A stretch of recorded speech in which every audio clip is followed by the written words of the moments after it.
Welcome to episode 5 of Riff and Chips. I'm your host, Phil Vernon, and today our guest is Katie Davies, songwriter, guitarist, and vocalist of Mathcore Masters' Pupil Slicer.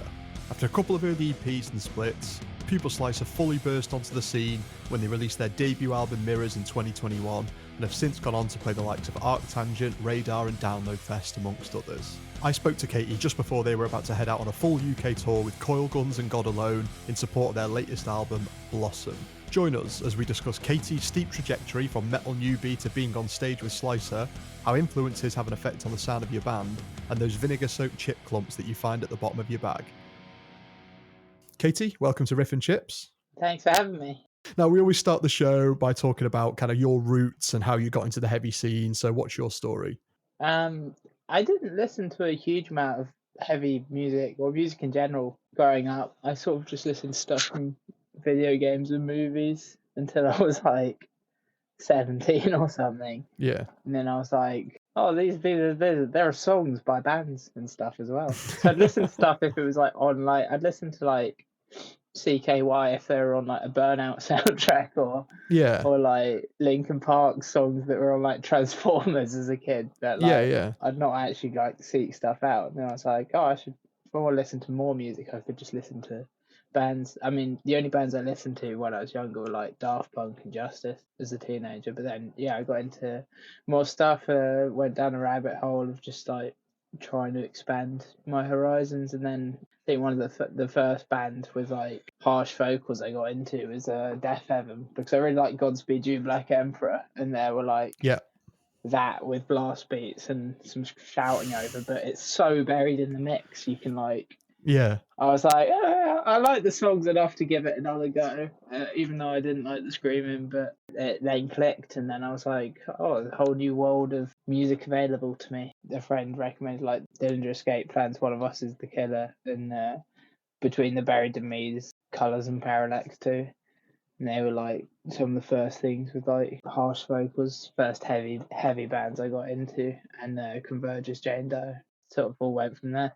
Yeah, game soundtracks to some of the harshest things put to record over the past 15 years is quite a good little dive in. Yeah. So I saw in a Kerrang interview recently that you said you probably went to about 300 gigs in a couple of years whilst you were at like uni in London. Yeah. Firstly, it sounds exhausting, but what sort of, obviously we don't have to list all 300, but what sort of bands were you seeing in that sort of period? The first gig I went to in London, I think, was like a tiny club show for like I started like watching Fantano's like music reviews, and he reviewed this like American post-punk band called Dope Body, and they were playing in like a tiny pub. They'd like flown over, and I was like, and the ticket was like £7. I was like, oh, that's great, I'll go to that. And it's like the first time I've been in like that. I'd been in like a small, just like a pub gig with like 50 to 100 people, just tiny audience for like this band that's flown from America, and it was so sick. Then I like bought a record and got it signed, and I was like, this is great. And then I was like getting into music for the sake of having a gig to go to, and like just going to things to have experienced new things. So like saw Swans, Godspeed You, Black Emperor, like I mentioned before, Death Heaven, Converge. I mean, like I saw all the bands I was into, but I also saw like Flying Lotus, Death Grips, and like A Place to Bury Strangers, Nothing, Full of Hell a billion times. Like every band that used to play the Unicorn, like I remember seeing Employed to Serve doing like free entry shows at the Unicorn in London. Just loads of people in the scene, Conjurer, like people playing tiny shows and like Ithaca, like playing like the Black Heart, and all these people were like friends with now. Like I saw Health like 5 times, and now I'm like kind of friends with them. It's like it's cool to like see that progression over time of like I was going to loads of gigs and now being friends with some of those people that I used to go and see all the time. Yeah, I mean, you mentioned Employed to Serve, Conjurer, Ithaca there, obviously all great UK bands that are all, flying the flag and doing well. Are there any other particular bands around that kind of time? Like UK, a lot of the bands you've mentioned are bands from overseas. Any other kind of like UK, more local bands that kind of like gripped you relatively early within the heavy scene? Or did you come across UK music more from maybe opening up for some of the overseas acts? Yeah, I would say a lot of that. I discovered a lot of bands from them opening for other people. A lot of the bands I did watch were like international bands. There was Watch Cries. I don't think they're a thing anymore. Human Coal, Yeah. a lot of small like grind bands we played with when we were starting out as well. I think I started the band a year into uni, so I've been listening to like heavy music for like a year when I started the band, and then we started getting gigs like a year after that. So it was then like people were playing with their mates, like Yeah. playing down at New Crossing and the Dev and like venues like that. Like we played with Harriet in like 2017 or something Yeah. back in the day. That was before Deb was in the band, but we also played with Deb's other band, Dead Hands, Yeah. like a load of times. Like the first gig we ever played in like 2017, we played with Death Goals, and that's where we met them. Like it's a very welcoming scene. Like if you want to be a part of it, you're just a part of it. That's it. It just continues on. Yeah, I mean, like you said there, you were you'd only really been into the heavy scene and, heavy music for kind of 12 months before, you'd already got a band going and started playing shows, which is obviously quite a quick turnaround in terms of, going from a new fan to being the one that's on stage. What were your main influences when it come to starting Slicer? And when I started it, it was Nails and Pig Destroyer. Mm-hmm. And then the guy I was writing it with, who was in this post-black metal band with me and Josh at the time, he really liked Carcass and wanted to do stuff like Carcass with a little bit of like Megadeth and like Iron Maiden and stuff and Judas Priest.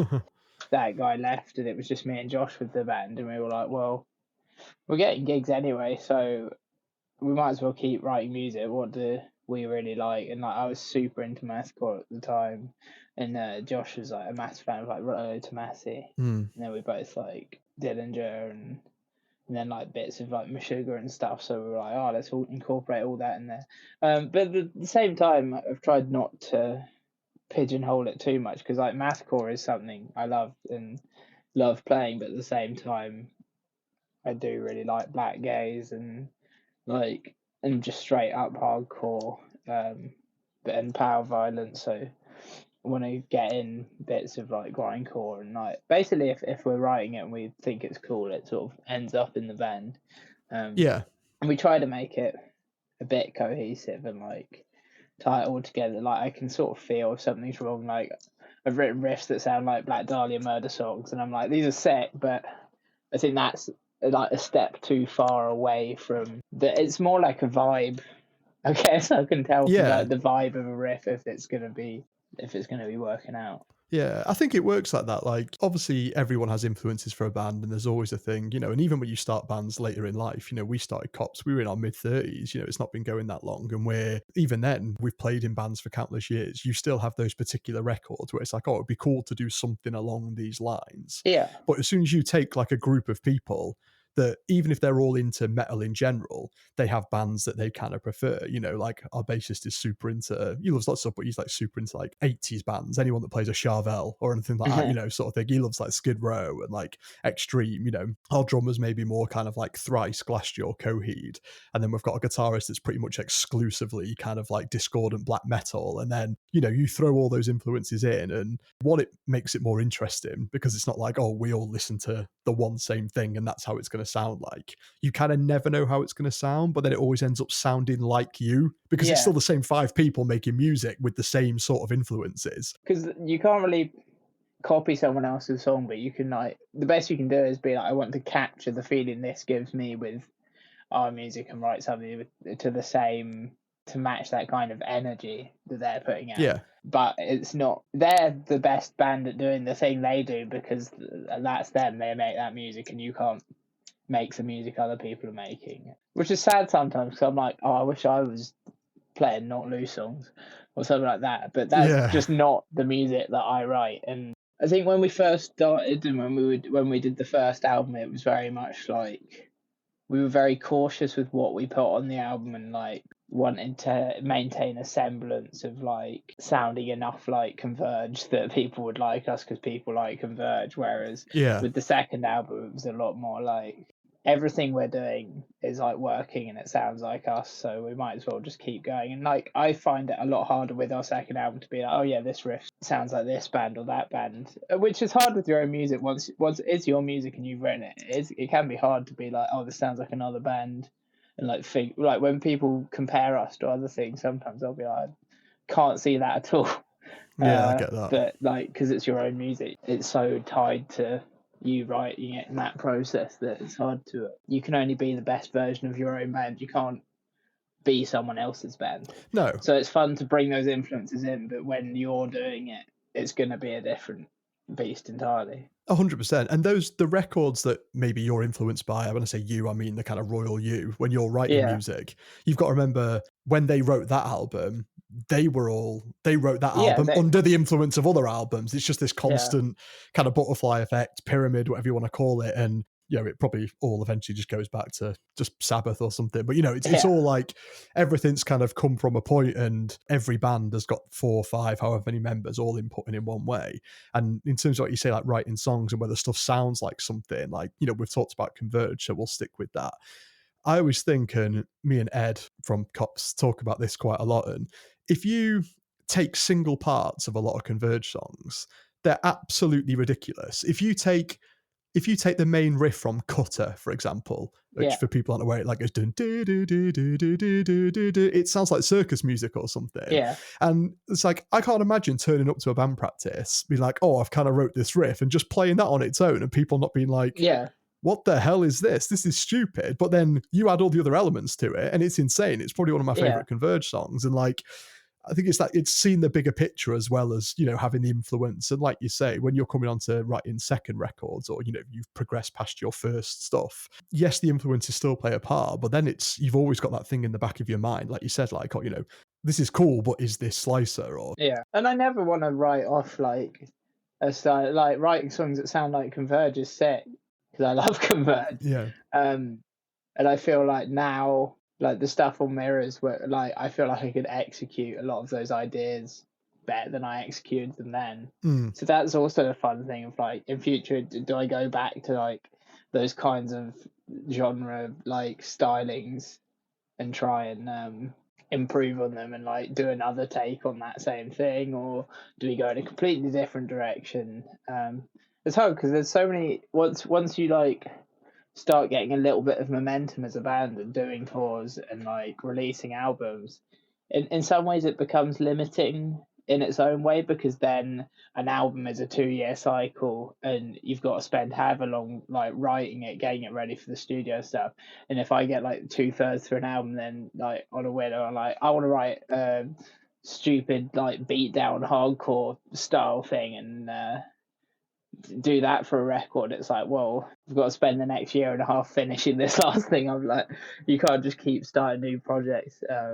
So I haven't got enough time to do other bands as well. No, that is one of the benefits of kind of doing EPs, And EPs are quite good for that. Like, you can just be like, here's a focused, a totally different thing, and it could be so different. And I think, like you say, I mean, you've not been too, but obviously you've toured relatively, it's not been 10 months a year by any means, but you've been out on the road more than a lot of bands. And I think if you're doing the album cycle and you're doing an album a couple of years and you're out on the road, your name's always out there. You've not got that situation where you put your album out, everyone loves it for a week, and then another album's out, and then all of a sudden, like, I think with us, we don't tour as often, so we've been more conscious to maybe put out a bit more little and often, just so people kind of don't forget about you and stay relevant, which again does give you that opportunity to maybe not pigeonhole yourself so much. You can have 2 ones, and if anyone's like, oh, I wasn't sure, but you can be like, oh yeah, it was just a totally different thing. And then, like how Pig Destroyer with Natasha, it's like, fuck it, we're just going to do like just a totally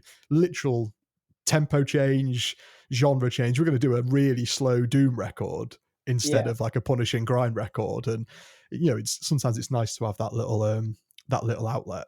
Record's one of their best as well. Yeah, Natasha. I remember seeing them do it live. I think it was at Temples they did it, because they did.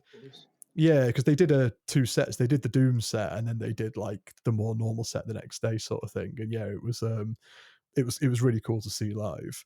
So you're heading out on tour next Wednesday. You've had a few lineup changes recently. So have you got kind of friends or sessions helping out for the tour, or are they kind of like new full-time members that might contribute a bit going forwards? Or we're going to see how the tour goes. I think we're getting on really well. And like, they're really nice guys. We've got Sam from Palm Reader, who plays keys with them, and then Luke, who used to be in We Never Learned to Live, playing bass. And we're getting on really well. It's going really well. We've got this opportunity now to like find people who are like the perfect thing for going forward, Yeah. which means you don't really know someone until you've been in a van for them. So like we love them, we're like, this is great, and we're like, oh yeah, we've got our new members and stuff, but it's like, no, you got to sit through like 10 days in a van together. Yeah, big time. And just see like when you get into those high stress environments how things go. I'm sure it'll be fine. I mean, they're both very kind of like, road worn people. Yeah, road one. I think when we've had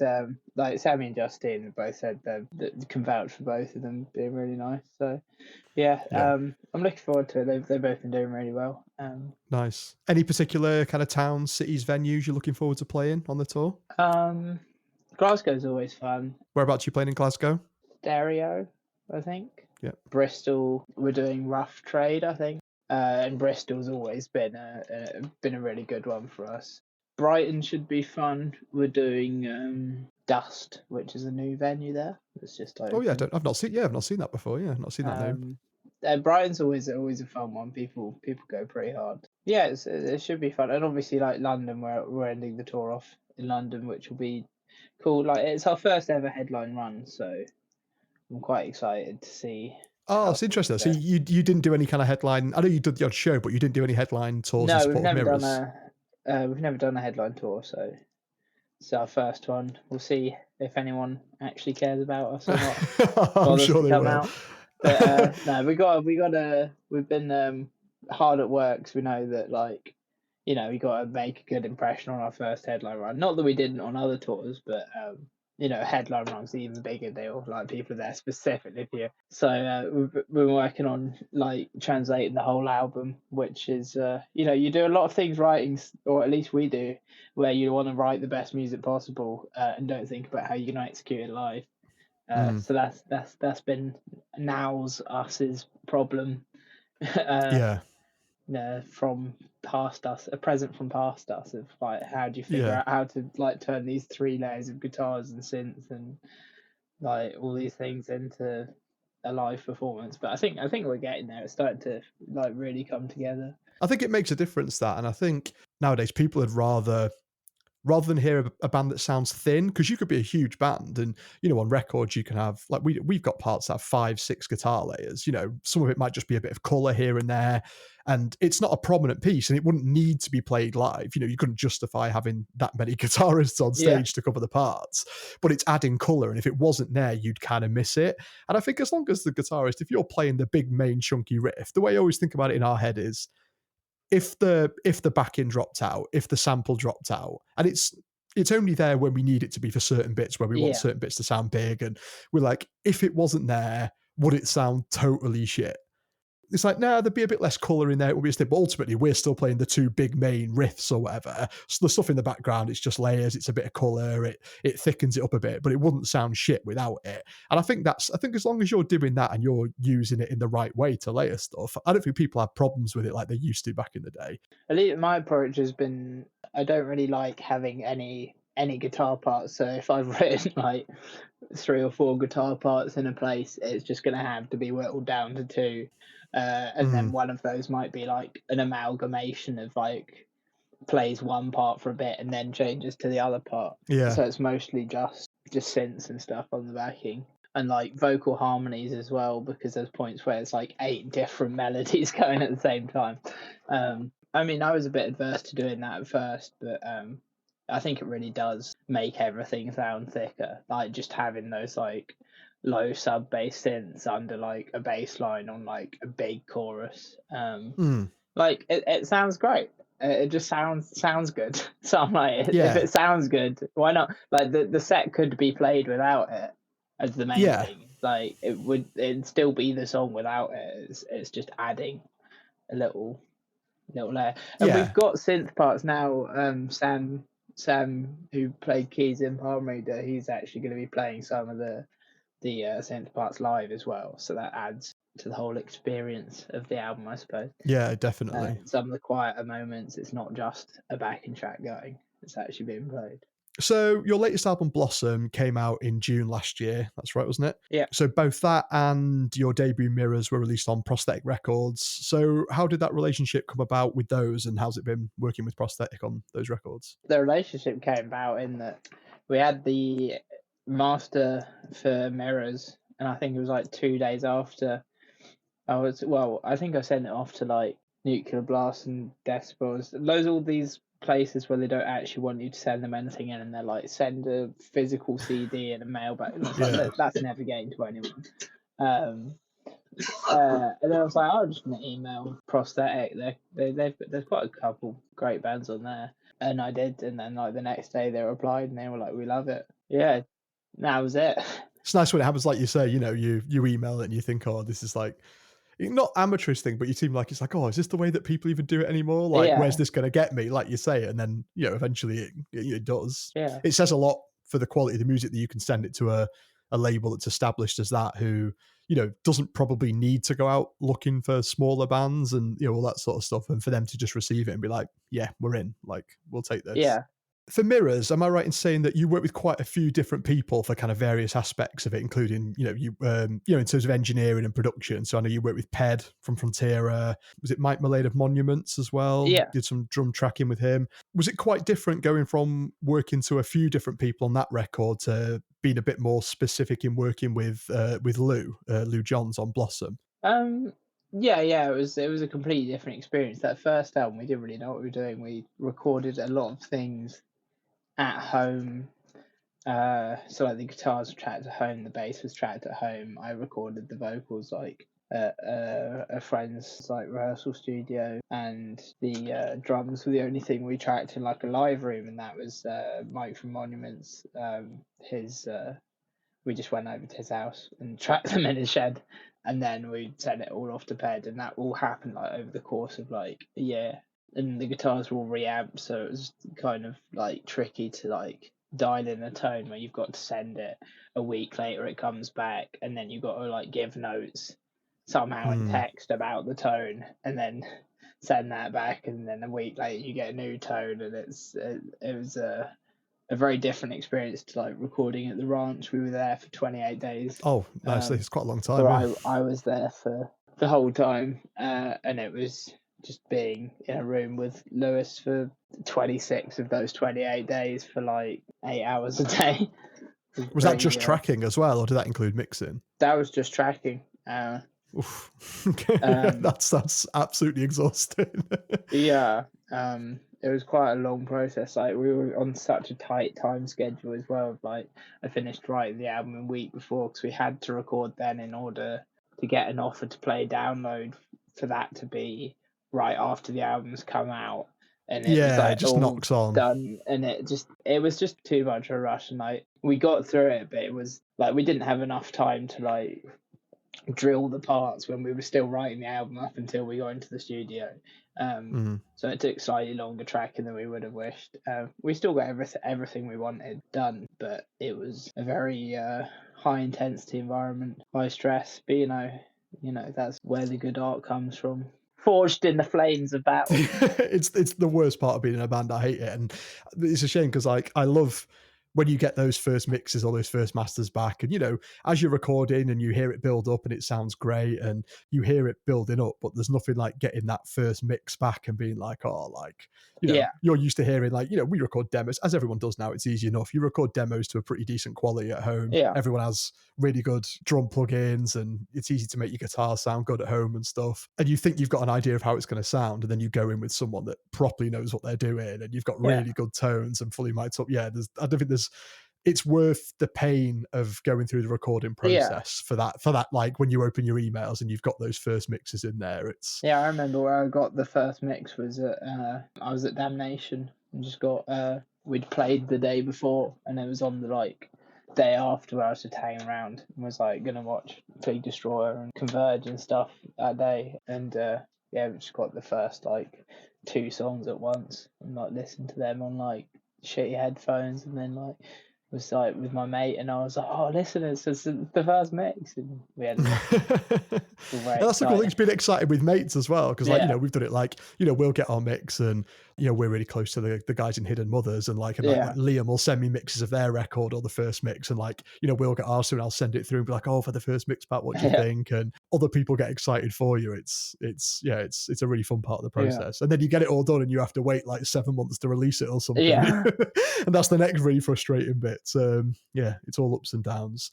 So as we're sat talking now, it's just coming past 5 o'clock. So you're probably starting to think about what you might want for your tea. So I think it's the perfect time for us to dive into a little bit of chippy chat.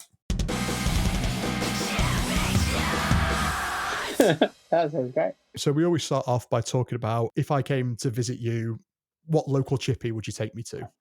There's two. There's one around the corner, but I haven't been to it really. Yeah. Then there's one that's further afield that we usually order from, called Chipco. Chipco. Yeah, Chipco Aylesbury. They're one of those sort of jack of all trades. Like they do kebabs as well. Okay. Even the storefront's like a chippy, but they do like kebabs, and they do like a really good like peri peri chicken wing as well. Nice. But I think sometimes you just want that straight. The best part is whatever you get there. So if you get like a kebab or like peri peri chicken or something, you get chippy chips with it. Yeah, perfect. Rather than fries. It's fantastic. Yeah, that's a great combination. The sometimes kebabs there are really good because you can get them with like chippy chips. But like for me, my standard is like I'll just go through cod and chips. Yeah, and get a battered sausage on the side. That's nice. Just straight up. Do you eat the battered sausage? Do you ask them to give it to you early so you can eat it while you're waiting for your fish, or do you take it home and have it with the fish? Oh yeah, that sausage that's got to be fresh. Yeah, that's perfect, because that is a question we normally ask, so I'm glad you've addressed that. They also do a deep fried Mars bar at the chip car, I think.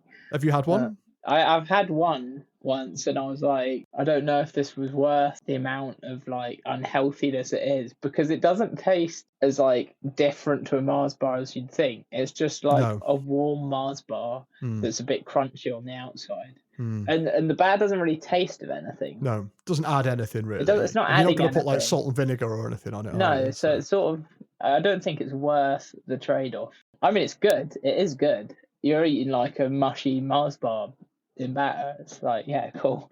But it doesn't taste too much different from a Mars bar. I'd rather just eat a Mars bar, I think. Yeah. And what are the portion sizes like at Chippy Co? Do you have to order a large chips, or are they pretty big? They're pretty big. They're pretty big. They sort you out. If you go to a decent chippy, a large chip should comfortably feed arguably like a family of 4. Yeah. I think whenever you go for like a fish and chips, I've never, unless it's like a really bad place, like you go to regular, you still can't finish that in one go. By rights, I agree, you shouldn't be able to. I think it's a good indicator. Yeah. And if you get a large, that's enough for like 4 people. Yeah. 2 people could share like a... I tried a new one in Bristol the other day, because we've got a couple of half decent ones near me. And to be fair, this one wasn't far either. I think my cup runneth over a bit really with what's near me. But I'd never been there before, and I'd heard good stuff about it. So I just went in our usual order, large cod and chips or whatever. Yeah. And like the amount of chips that came back was absolutely insane. I reckon I could have, like a standard dinner plate, I reckon I could have had 3 heaped standard dinner plates with how many chips came with it. But then the fish must have been, I don't know, like 14 inches long or something. Wow. Like, it was absolutely insane. And it was good as well, because sometimes they make up for like quantity with quality. But yeah, like I'd go back. It was worth jumping in the car for rather than like walking to or whatever. Salt and vinegar. Do you have salt and vinegar? Yeah, salt and vinegar. I go fairly strong on the vinegar, normal amount of salt. But I don't want it getting soggy, but I feel like if it's quality enough, the vinegar's not going to make it soggy. Like it will retain the crispiness. Yeah, 100%. And if you're eating it soon enough, it's going to be crispy. Oh yeah, they have to sit stewed in the bag for quite a lot. If anything, it's going to be just the general dampness and moisture of something warm being wrapped in a bag that's going to make it soggy over the vinegar. But I'm quite a fan of the chips when you start getting towards the bottom of the bag and you get like 4 congealed together chips. Yeah. They're just like one lump of potato. Yeah. Held together only by like oil and vinegar. Yeah. That's delicious. If you could order that on the menu, I'd definitely take it as like a side. That'd be quite good, wouldn't it? Just congealed vinegar chips. Yeah. Interesting thing, actually, I was forwarded an article just this week by Liam from Hidden Mother's partner, Lindsay, and she sent me this. She's like, "Oh, did you know this? It's like one for you." And it was a big thing about how apparently chippy vinegar tastes so different to other vinegar. Because we've talked about this on another pod. I think it was the one with Liam about how chip shop vinegar is always different. Yeah. Apparently it's not technically or kind of maybe legally a vinegar, and quite often it's called something else, like some sort of acidic something flavoring or whatever. and it's not actually technically a vinegar. Yeah, I Like heard the of that description of though. it, yeah. So, yeah, I mean, it would explain why it's never quite the same when you get home and you Mm, just put malt vinegar on. It's not actually really malt vinegar yeah. you're getting; it's just some other sort of tangy, acidic flavor. Yeah, so I need to find out where I can get me some of that because there is something about it. It just kind Yeah, of, you can get some of those like chicken shop chippy sauces. I think you can yeah, buy them in some places, and they're delicious. Those like, because you can get the exact bottles they use of like the garlic sauce and like yeah, the mint sauce. And that's yeah. I like think we ordered such a some great, mint yeah, mint one off like just off Amazon or something. I think they do. I can't remember. Yeah, I know what you mean by the brand. I can see the bottle now, and it's got yeah. some sort of loud thing. I can't remember what they're called, but yeah, I know exactly what you mean. I usually don't go for sauce though. I think if it's good enough, the chips at least, if the chips are good enough, they don't need anything. I do like a bit of tartar with fish. Hmm. I don't really get that at the chippy though. I'll just like I was do going to say sometimes ketchup. some chippies will do sachets of it, won't they? Yeah, a Like, sachet of tartar actually. Yeah, I remember they'll chuck a sachet in. mm, I like tartar and some ketchup with the fish, but on the chips. I'll leave them dry, but if there's like some leftover sauce, I don't mind mopping it up a bit with some chips. I'm a fan of a curry sauce though. That's like a rare treat. mm, I do like a bit of curry sauce. yeah. It's always a bit rich. Yeah, it's a bit of a mix. Again, this has come up before about Yeah, how it's varying quality all the it's very time. hit and Yeah, miss. Yeah, 100%. I'm the same as you though with the fish and chips. Like I think as much as I sit on here and preach and try and make out like I'm sort of higher power on chippy opinions, I think if you've got a good fish and chips, sometimes sauce can take away from the flavor. yeah. I'm not saying it doesn't enhance it, and it's very much a preference thing, and that's why I like I'm chatting very about it. And sparing with it on the fish as well. yeah. My wife, if we go, she'll always order either a pot of curry or gravy just to kind of like dip in. And I will, I'll dip the odd chip in to have a Yeah, little taste of it because it's good and I enjoy it. But I just kind of like just the raw flavor of a good fish and chips and salt and vinegar. I think it takes some beating. And like I say, if it's quality, then I don't think it needs it. But I'm yeah. also all for a sauce as well. So tin of pop. Ooh. What tin do you get a tin of pop when you go to the chippy? Yeah, sometimes I tend to try and avoid drinking pop too much, but I do. Yeah, if it's the chippy, I think just a Pepsi. Just a Pepsi, yeah? Pepsi would sort me out. Not averse to trying new ones though. So like if I'm in like a random chippy on tour and I've never been to, and they've got some weird grape soda Mm, or something, I'll give it a go. I remember there was I think it was a Jamaican can of like Diet Coke that Josh got, well, at like a practice before the employed served for last year, and it was 3 years out of date amazing. because he opened it and sipped it and was like, "Oh, this tastes really different." The Jamaican Diet Cokes, and then he was like, "But after a bit, he was like, it doesn't taste right though," and then looked, and then it's like 3 years out of date. It was like fantastic. That'll explain it. Yeah. So that's the risk you run into in like random local chippies. Sometimes if you go for like the obscure cans, they can have been there for quite a while. It's always good when you go to like just a restaurant or something or a takeaway for like say another cuisine, like an overseas cuisine, like and they'll always have some like you go to like a really cool like Mexican place and they'll always have Doritos or whatever it's Yeah. called, like the kind of really nice bottles and they're so sweet and like it's ridiculous. Like you couldn't drink it every day, Oh but yeah, it's a nice Mexican treat. soda And goes hard. That's yeah, ridiculous. there's an amazing Korean place in Bristol. It's called Dangun. So Dangun for anyone that comes into Bristol. Really, really good Korean food. And they do some really cool little like Korean sodas. Grape being Oh one that's maybe around a bit. But it's like obviously a lot of grape sodas are quite often like dark grape, like red, yeah. kind of purple Fanta grape or whatever. But it's just like normal white, green, grape, Okay. whatever you want to call it, sort of soda. And they're almost like kind of like small cans like you might get on like an aeroplane or something. That's really good stuff. I'm trying to remember if it even has potentially like little lumps of grape in it. Wow. Sometimes you get like, but that's always really good. That So is yeah, fun. anyone in Bristol looking for something, Dangun for Korean food's really good. Yeah, and does fancy cans of pop. So yeah, and we already addressed that regards to anything you eat while you wait, you will have your battered sausage Yeah, whilst you're waiting give for me your a batter fish. sausage. I tell you, I've never actually had a pie from a chippy, and I've always seen them there, tantalising. Yeah. But I've never thought. I've thought, why would you go to the chippy and not just get fish and chips? Yeah, I I've mean, never pie's a big branched thing out. from a chippy. Yeah, we've had, especially a lot of the vegetarians that we've had on the show, obviously, because if they don't eat fish, like a Oh pie is yeah, kind of like a yeah. go-to thing at the chippy, especially like a cheese and onion pie or something. I mean, so do your chippy, because a lot of chippies quite often, quite proudly have posters or something in the window stating the brand of pie that they use. Do they have pies at No, I Chips don't and think they Cone? do at Chips Co. Definitely, when I was growing up, there was a chippy at the end of my road, and it very clearly had like pucker pies advertised. Yeah. But I've never had a pucker pie that's not like a shop bought one. No. I feel like I might have missed out. Yeah, well, something to maybe you can get. I mean, it's quite a heavy thing, but maybe you can get a pie on the side next time, fish and chips and a pie. Yeah, that sounds a bit much. But Yeah, all in the name of progress, though, and I want experimentation. to try a Wigan kebab. Oh, right, yeah, like a pie barm. Yeah, get me Yeah, yeah, the Babbage Head and yeah, Babbage Head, and yeah, peas and gravy. smack down pea wet. Perfect. Yeah, yeah, it's the good game. I mean, there'll be plenty of people who listen to the cast that'll know exactly what you're on about. Yeah, it's good chippies around that way. So, Yeah. 'Cause we are playing Newcastle on the tour, so we might be able to find somewhere around there. well, it'd be more if you were Manchester, wouldn't it? I guess if you're Oh coming yeah, out of Manchester, heading north, yeah, pop into Wigan. A lot of really good pie shops in Wigan. You got Galloway's, you got Green Alga's. There's just a ridiculous amount of pie shops. I think it's you're not going to fall too short of getting a good pie over there. Before we go, we always like to give guests the opportunity to push anything that's coming up in regards to their bands and stuff in the near future. So we like to call this section.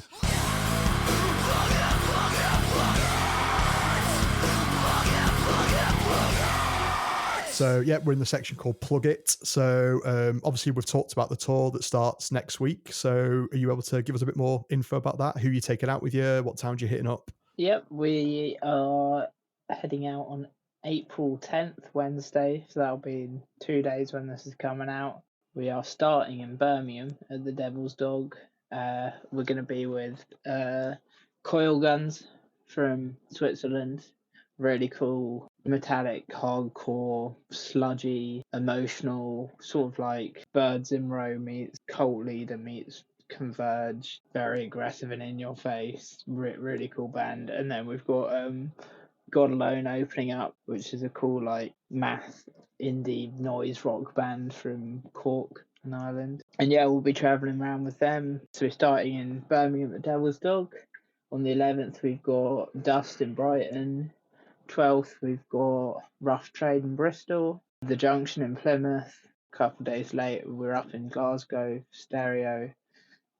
Cluny to Newcastle, Boom in Leeds, White Hotel in Manchester, Rescue Rooms, Red Room in Nottingham, Oslo Hackney in London, and then a couple days after the tour, we're flying over to Dublin for a one-off at the Workman's Club. Quite a good spread of shows there, kind of covering a lot of bases, like north, south, east, and west sort of thing. So a real nice spread of shows. Anything booked outside of that at the moment? Any kind of festival appearances this summer coming up, or?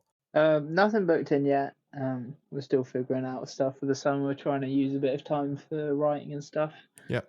So still cooking away. Big things coming as always. A big full UK tour's like a nice big thing to push. So it's something a lot of bands don't have something to look forward to. So I hope that all goes great for you. I'm sure it will. Yeah, I'll try and get ready to black out all our socials and then come back and be like, we bought some masks. Black everything out. It's us, but we've got different hats on. Yeah, different hats. Yeah. Or even just something to like you've just got a new top or something, or some nice new pair of glasses. Yeah.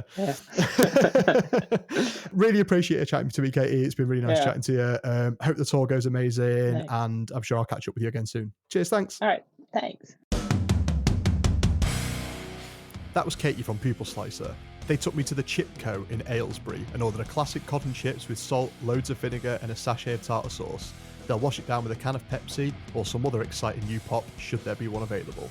As always, I want to see your chippy teas too, so don't forget to tag us in any pics or let us know your favourite local chippy on socials using @RiffnChips. Thanks to Rob Collier for providing the dive bomb, Edgar Gibbs for the screams, and Ryan Westwood for the artwork. See you in a week's time for our next episode.